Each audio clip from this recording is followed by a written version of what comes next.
যেমন আমির হামজা সাহেব কয়েকদিন আগে রাসূলুল্লাহ সাল্লাল্লাহু আলাইহি ওয়াসাল্লামের ব্যাপারে একটা কথা বলতে গিয়ে তিনি বললেন, মানে সাংবাদিক বলে ফেললেন। তো আমির হামজা সাহেবের সাথে আমার অনেকবার দেখা হয়েছে। ইদানিং কয়েকদিন আগে আমি উমরাতে গিয়েছিলাম, সেখানেও আমার সাথে সৌদি আরবে দেখা হয়েছে।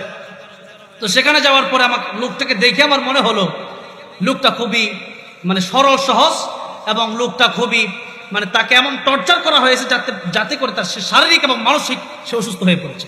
এই জন্য আমি ওনাদেরকে মাঝে মধ্যে বলি, যারা বড় বড় আলোচকরা আছেন তাদের সাথে প্রায় আলোচকদের সাথে আমার দেখা হয়, আমি ওনাদেরকে বলি আপনারা এত চাপ নিয়ে না যে ফজরের পরে এক মাহফিল, জোহরের পরে এক মাহফিল, আসরের পরে এক মাহফিল, এরপরে মাগরিবের পরে এক মাহফিল, এশার পরে এক মাহফিল, এত চাপ নিয়েন না।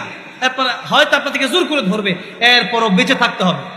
আমি আজকে মাহফিল করতেছি, আগামী 3 দিন আমার খালি, এরপরে আবার মাহফিল আছে ঢাকা খিলক্ষেতে।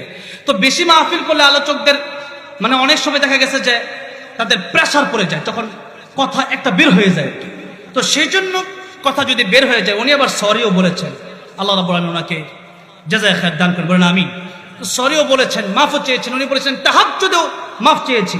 আলেমদের সমালোচনা করার প্রয়োজন আমি মনে করি না।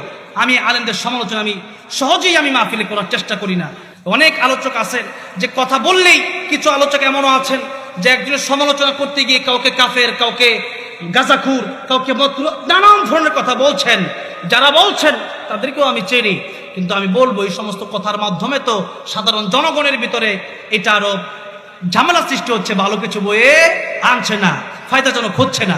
ভাইয়ের আমার, বাবাজির আমার, সেই জন্য আলোচক যারা আছেন, যেহেতু এখানে এত মিডিয়া, সেই জন্য বলছি আপনারা এই কয়েক হাজার মানুষের শুনছেন না, এটা কালকে দেখবেন লক্ষ লক্ষ মানুষ শুনতেছে এই আলোচনাগুলো। তাহলে আমি ওনাদেরকে বলবো যে আপনারা প্রেশার কমা, যেহেতু অনেকেই মাজলুম আলেম, আমি দেখছি যারা মাজলুম এদেরকে আবার দাওয়াত বেশি দেয় মানুষ, ঠিক না? মাজলুম আলেমদেরকে দাওয়াত বেশি দেয়, তখন তারা চাপে পড়ে যাইতে হয়। কিন্তু আপনারা বিশেষ করে তাদের সাথে